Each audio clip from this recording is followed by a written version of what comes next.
Estimats socis i sòcies de l'entitat, representants del món cultural, econòmic i associatiu del país, presidents Torrent, presidents Mas, Montilla, vicepresident, conseller de la presidència, consellers, regidors, autoritats i avui, molt especialment, molt honorable president de la Generalitat, Quim Torra.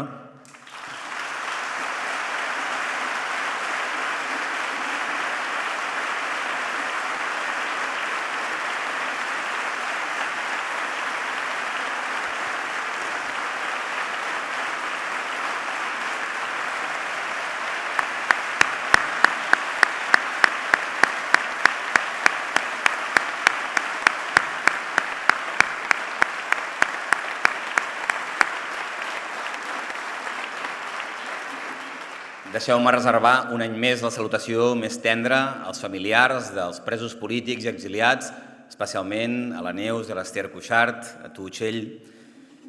Per a Òmnium Cultural és tot un honor atorgar la més alta distinció de les lletres catalanes, el 52è Premi d'Honor, al poeta, traductor i assagista Enric Casasses i Figueres. Enhorabona, Enric, moltíssimes gràcies. Probablement aquest any, que la pandèmia ens ha desviat per allunyar-nos dels qui més estimem i s'ha sumat a una llarga llista d'injustícies, som més conscients encara de la necessitat de cuidar la cultura. En els dies fràgils que ens ha tocat viure, la cultura s'ha convertit en l'últim reservori, evadir-nos de la mà de la literatura, qüestionar-nos en cada vers, transformar el dia a dia de la mà d'una escena, d'un paràgraf, d'una pintada a la paret d'un carrer.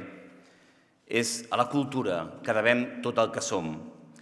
I és per això que des d'aquí, en aquests temps difícils, volem fer arribar el nostre compromís a totes i cadascuna de les persones que dia rere dia contribueixen a enfortir el sector cultural, que és l'ànima que fa bategar els països catalans. Sempre tindreu Òmnium al vostre costat, perquè la cultura és segura, i tant, i és antídot contra la intolerància, contra aquells que ens voldrien dividits, anorreats, oblidats. Per això avui celebrem la cultura, que és l'essència d'un futur compartit com a poble. Deia fa uns dies, Enric, que no pot forçar ningú a veure així o aixà, perquè la llibertat, en definitiva, és impossible d'eliminar. I són de nou els teus mots que ens guien.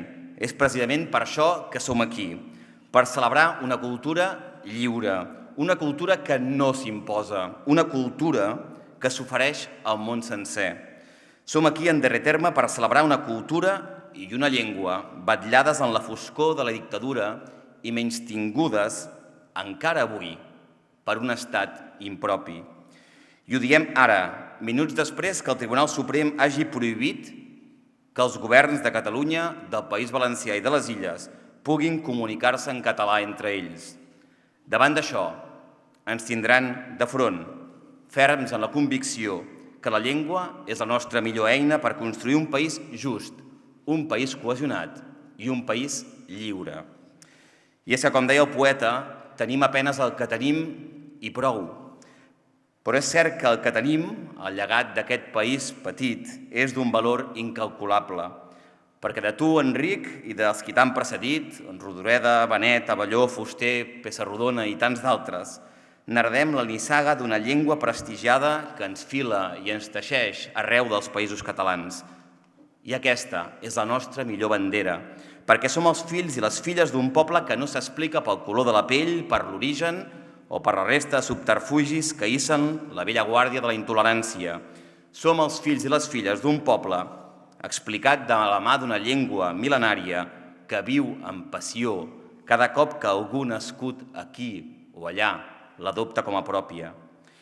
I és per això, per renovar aquest patrimoni, que aquesta nit és un privilegi sumar el nom d'Enric Casasses a la llarga llista d'homes i dones que heu contribuït a fer de la nostra una cultura universal, però amb arrels profundes, cultura del i pel poble, amb voluntat transformadora, cultura de llibertat i cultura de resistència.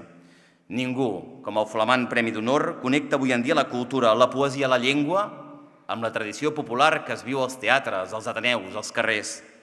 Noves generacions de poetes arreu del país tenen en Casasses un mestre i tot el país tenim un deute amb ell. En aquesta nit de joia, en aquesta nit de celebració, no podem deixar de recordar que som una nació perseguida, un país on el president de l'entitat cívica-cultural més gran d'Europa, amb més de 185.000 socis, no pot fer el lliurament d'aquest premi perquè resta tancat en una cel·la per tercer any consecutiu. Ara i aquí, reivindicar la cultura i la llengua, vetllar-les, afirmar-les, continua sent un acte polític i transformador. Un acte, com deia Montserrat Roig, plenament revolucionari.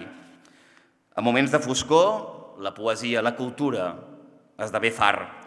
Per això proclamem que en temps de dificultats la cultura és llum i és des d'aquesta certesa, des d'aquesta ferma convicció que de la mà de l'Enric Casasses i de tants altres continuarem fent de la cultura i la llengua catalanes un instrument també per transformar realitats injustes, relligant la democràcia, el progrés social, la llibertat nacional amb la cultura per construir un sol poble, com deia Josep Benet, creador del Premi d'Honor i de qui aquest any en celebrem el seu centenari.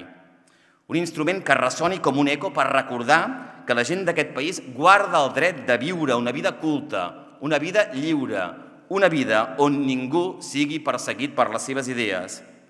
Una vida, al cap i a la fi, on en aquesta platea s'hi puguin asseure presidents, consellers, diputats, músics, pallassos, professores, sense ser inhabilitats, perseguits, exiliats o empresonats. Una vida on el president d'Òmnium Cultural i el Premi d'Honor puguin veure's, puguin riure i puguin parlar de cultura aquí, en aquest escenari, en llibertat. Perquè la llibertat l'hem vist, existeix, i aquesta llibertat du el nom d'Enric Casasses i de Jordi Cuixart.